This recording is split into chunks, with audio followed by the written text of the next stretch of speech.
뭐 작게는 3억, 많이는 5억씩 올랐습니다.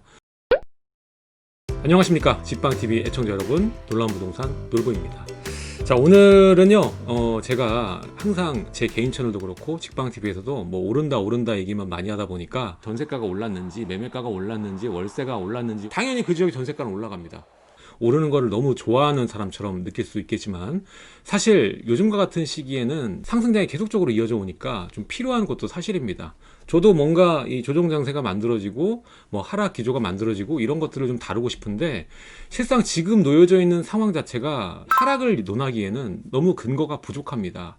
자, 오늘도 그래서 이 제목을 잡을 때 유쾌하지 않은 상승이라고 제가 표현을 했어요. 지금 보면은 전세가 흐름이라던가 이 매매가의 강성이라던가 이 모든 것들이 계속적으로 올라갈 수밖에 없는 구조에 놓여져 있다 보니까, 주택을 아직까지 가지고 있지 못하신 분들에게는 굉장히 이 소외되고 안타까운 그러한 상황이라고 볼 수가 있습니다. 자, 그래서 이 이야기는 뭐 차후에 하도록 하고요. 지금 하반기에 놓여져 있는 이 부동산 시장, 특히 서울의 시장은 어떻게 될지에 대해서 함께 이야기를 해보도록 하겠습니다. 지금 보는 표는요, 이 하반기에 대한 6월 첫째 주, 아직 뭐 하반기는 아니죠. 7월부터 하반기로 하니까 6월 첫째 주에 전국 아파트값 상승률을 보인 그래프입니다. 자, 이게 왜 중요한 그래프냐면 올 하반기에 부동산이 어떻게 될지 미리 간접해 볼 수 있는 그래프이기 때문에 그렇습니다.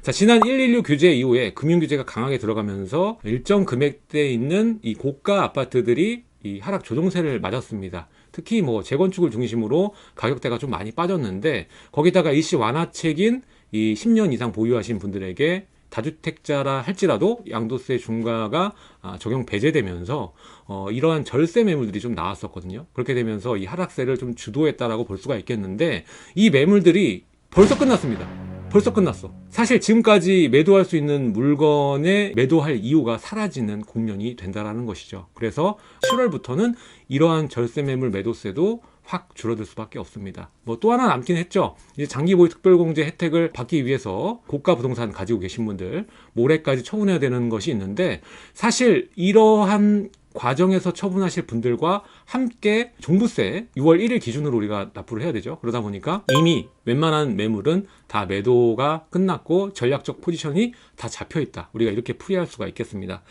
따라서 이 하반기 부동산 시장의 매도세가 이전과 같을 것이냐 라는 질문에 그렇지 않을 수밖에 없다, 이렇게 얘기를 할 수가 있겠고요. 지금 그래프를 이어서 설명하자면 116 규제 그 적응 기간이 끝나고 이제 그래프가 다시 상승 반전을 맞았다, 이 얘기를 하고 싶어서 좀 길게 온 겁니다.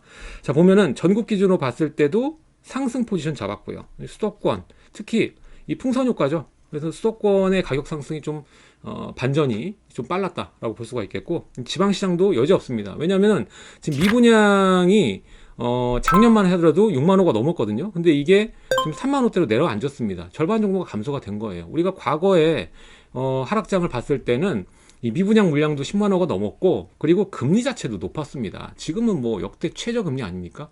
그럼 뭐 팔아야 될 이유가 없죠. 오랫동안 끌고 갈 수가 있는 체력이 되는데 왜 팔겠습니까? 그리고 계속 오른다고 치면 팔 이유가 없는 것이죠. 자, 그리고 서울 보겠습니다. 서울은 지금 5월 25일은 여전히 뭐 0.02, 뭐 이거는 뭐 사실 보합이라고 봐도 되는데, 여기에서 상승 포인트로 바뀌었습니다. 그래서 이번 주 특히 그 주말을 제가 봤을 때 저가 매물이 상당히 많이 소진이 됐더라고요. 물론 뭐 개수로 따지면 많지는 않겠지만, 이러한 저가 매물들이 소진이 됐다라는 것은 앞으로 저가 매물은 없고 기존의 호가대로 여러분들이 거래를 해야 된다, 이러한 뜻이 되겠습니다. 중요한 것은 뭐냐면, 이런 저가 매물이 소진되면 소비자 입장에서는 굉장히 이 조바심을 느끼게 되거든요.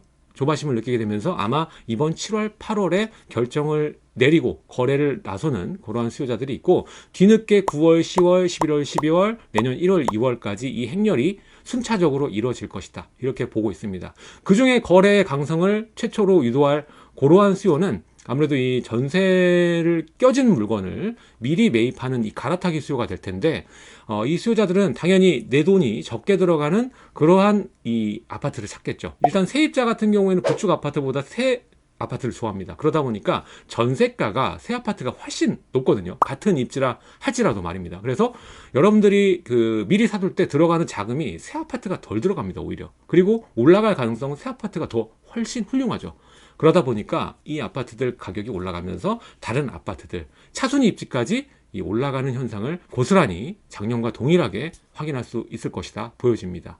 뭐 10억 중간에서 왔다 갔다 하는 이러한 금액대 아파트들, 전세가 껴진 매물을 이 매수하는 매수세가 좀 나올 것이다 라고 판단을 해볼 수가 있겠습니다. 자, 그래서 2020년 하반기 오를 수밖에 없는 이유를 한번 같이 살펴보겠습니다. 자, 20년 하반기도 오를 수밖에 없다. 참 안타깝습니다. 주택이 지금 하나도 없는 분들은 얼마나 화가 날까라는 생각이 드네요. 자, 일단 역대 최저금리이고 장기화될 확률이 높습니다. 우리가 미국을 주시를 해야 되는데 금리 상한제 얘기까지 나왔습니다. 전월세 상한제도 아니고 말입니다. 저금리 상황을 이 경제 상황이 지표가 어느 정도 올라올 때까지 장기간으로 끌어가겠다, 이러한 내용이거든요. 그러다 보니까 이렇게 역대 최저금리가 오면 어떻게 되겠습니까? 당연히 유동성은 풍부해진다. 그 유동성이 향하는 이 투자처가 그렇게 많지 않거든요. 그럼 결국 이 자산에 몰릴 수밖에 없습니다. 그래서 자산 인플레이션이 또 계속적으로 이어갈 것이다. 자, 두 번째는 전국적인 미분양 소진. 아까도 말씀드렸습니다. 과거와는 달라요. 지금 미분양이 지금 소진이 많이 됐기 때문에 거의 뭐 3만 호 초반대밖에 없습니다. 그리고 신축 부족 현상. 요거는 내년이 더 심각해질 겁니다. 21년에는 지금 상황에서 절반 수준으로 반토막이 나기 때문에 신규 입주 물량이 이러한 상황이 공급에 대한 우려 상황을 만들어낼 것이고, 또 비교적 금융 규제에서 이 자유로운 게 있죠. 바로 전세입니다. 전세 같은 경우에는 1억을 올려줘도 부담을 요즘에 못 느낍니다. 금리가 낮으니까. 지금 2% 초반대면은 갚아야 되는 지출 비용이 많지 않기 때문에 부담감이 없습니다. 그래서 새 아파트를 중심으로 가파른 전세가 상승은 계속적으로 이어질 확률이 높다고 볼 수가 있겠고요. 그리고 지금 규제죠. 양도세 중과, 그리고 임대사업 등록된 물건이 워낙에 많기 때문에 이 기존 시장에도 거래 가능한 물량이 부족합니다. 플러스해서 아까도 말씀드렸지만은 이 신규 입주 물량이 적다고 했죠. 근데 그 중에서도 보유 기간뿐만 아니라 우리가 거주 기간도 충족을 해야 되죠. 이런 여러 가지 규제로 인해서 오히려 시장에 출회될 수 있는 물량도 신규 입장에 상당 부분 감소할 수밖에 없습니다. 자, 그래서 결국 이러한 자산 인플레이션 현상이 계속적으로 이어지면 어떠한 결과가 나타나느냐? 자산을 가지고 있는 사람과 아닌 사람의 격차가 크게 벌어질 수밖에 없습니다. 굉장히 무서운 얘기죠. 공포스러운데, 자, 자산 가격은 계속적으로 이 무서운 유동성이 향하는 길목이 되기 때문에 증가할 것이고, 또 하나 고소득층, 이 돈을 좀 많이 버시는 사업체를 운영하시는 분이나 뭐 임원분들, 이런 분들도 유동성이 증가하게 되면은 이 인플레이션으로 인해서 소득이 증가하는 경우가 마련이 됩니다. 자, 경기 지표는 안 좋은데 왜 소득이 증가하느냐라고 생각을 할 수 있지만, 물론 이 하향 사업도 있지만 지금 굉장히 뜨거운 사업들도 굉장히 많습니다. 지금 IT 업계도 금융과 손잡고 나서 이제 뭐 어디 통장, 땡땡땡 통장 막 나오죠. 지금 활성화되고 주가가 2배, 3배, 4배 뛰는 그러한 사업체도 많습니다.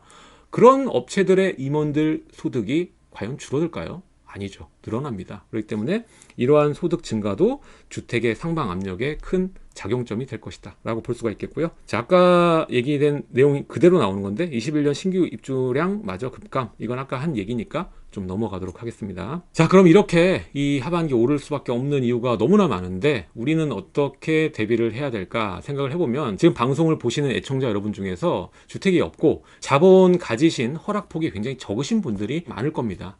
자, 그런 분들은 안타깝다고 제가 얘기를 드렸는데, 그렇게 이 안타까운 심정만 가지고 있을 게 아니라 어떻게든 여러분들 포지션을 잡아야 됩니다. 그래서 그런 얘기를 좀 해드리고 싶거든요. 자, 21년부터 공급량마저 줄고 이 공급으로 인한 하락 요인이 없기 때문에 상방은 더 열려있는 그러한 구조로 들어가게 되는 것이고, 자, 신규 입주 물량 감소와 그리고 또 하나 전세가의 상승으로 인해서 비교적 이 전세가율이 높은 이러한 중저가 아파트의 가격 상승이 좀 돋보일 수 있다.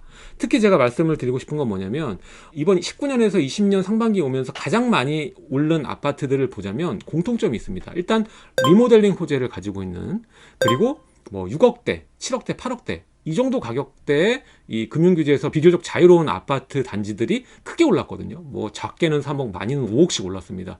그래서 이런 고가 부동산보다 적은 금액으로 큰 차익을 만들어내는 그런 아파트들이 많거든요. 그러니까 구조를 정확히 파악하고 포지션을 잡아야 됩니다. 앞으로도 지금 재건축과 정비 사업이 굉장히 어렵다 보니까 툭하기만 하면 모든 아파트 단지들이 지금 리모델링 추진하려고 혈안이 돼 있습니다. 그러니까 이게 추진돼서 뭔가 결과가 나오게 되면은 아주 큰 폭으로 또 가격대가 점프를 하거든요. 이러한 단지들이 어디가 있을까 여러분들이 고민을 하고 좀 찾아보는 그러한 방향성이 좀 필요하지 않나라는 생각이 듭니다. 그래서 이러한 아파트를 좀 저가 매수를 하면 좋겠고, 특히나 20평대인데도 불구하고 6억이 지금 안 된다 그러면은 이제 거의 끝나고 씨가 마를 예정이니까 여러분들이 더 늦기 전에 미리 여러분이 살 집 전세 껴놓고 사놓는 것도 내 집 마련이니까 그런 방법, 고정관념으로 인해서 놓치지 마시고 포지션을 잘 잡으셨으면 좋겠습니다.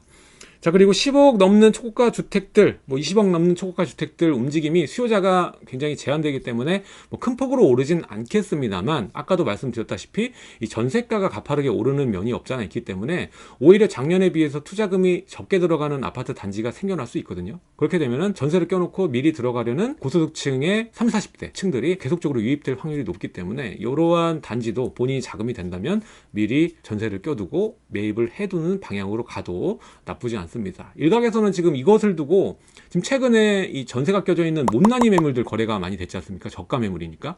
근데 이것을 두고 갭투자라고 얘기를 많이 하시는데 갭투자가 아닙니다. 거의 주택이 없으시거나 1주택자분들이 갈아타려고 미리 사둔 거예요. 그리고 1, 2년 뒤에 본인 주택 팔면서 넘어가려고 사는 거거든요. 그러니까 지금 서울시장 안에서는 갭투자가 지금 활성화되고 있다라고 보기보다는 1주택자가 어떻게든 갈아타려고, 어떻게든 주택 마련하려고 안간힘을 쓰고 있는 그런 상황이다. 이렇게 우리가 파악을 했으면 좋겠습니다. 자, 그래서 이 10억 초고가 주택 또한 이게 하락이 아니라 이 20년엔 강보합, 일부 상승, 이 정도로 볼 수가 있겠고, 이 토대가 내년에 이어지고 전세가가 올라가면서 21년에는 또 본격적으로 한 웨이브 또 상승할 것으로 또 예상이 되기 때문에 이 내년이 저는 더 무서운 것 같아요. 예, 그렇게 보고 있습니다. 자, 중저가 아파트 가격은 좀 더 눈에 보이게 오를 것이고, 전세가 오르면서 이제 접근성이 좋아진다. 이게 뭔 말이냐면 20년에 고가주택 시장이 강보합을 유지하면서 중저가 아파트들은 또 큰 폭으로 올라간다고 제가 말씀드렸죠. 이 중저가 아파트들이 올라가게 되면은 21년에 이 갈아타기로 인해서 10억 넘어가는 고가주택 시장으로 넘어가려는 수요자들이 탄생이 되거든요. 2000세대, 100세대 이런 아파트들에 거주하는 분들이 본인 아파트 가격이 올라가면 무슨 생각할까요? 내 아파트 가격 올라갔으니까 만족할까요? 아닙니다. 상위주택 시장 가고 싶어해요. 본인 아파트 올라가면 갈아탈 때만 계속 노리고 있어요. 사실 제가 지금 얘기한 이런 요인들이 현실적인 겁니다. 지금 전 세계 그 모든 부분들이 그렇게 상황을 만들어내고 있으니까 현명한 판단 하셨으면 좋겠습니다. 자, 오늘 이렇게 이 직방TV 2020년 하반기 부동산에 대해서 저는 오를 거라고 얘기를 하면서 오를 수밖에 없는 이유에 대해서 몇 가지 설명을 드렸습니다. 자, 여러분들의 자산 소중시키시려면 여러분들이 판단을 잘 하셔야겠죠. 제 얘기도 중요하지만 많은 분들의 의견 참고하셔서 올바른 방향으로 좋은 결과로 여러분들이 행복하셨으면 좋겠습니다. 자, 지금까지 직방TV 투자의 신 놀라운부동산 놀부였고요. 내용이 좋으셨다면 좋아요와 구독하기 부탁드리겠습니다. 다음 주에 저는 알찬 내용으로 또 찾아뵙겠습니다. 감사합니다.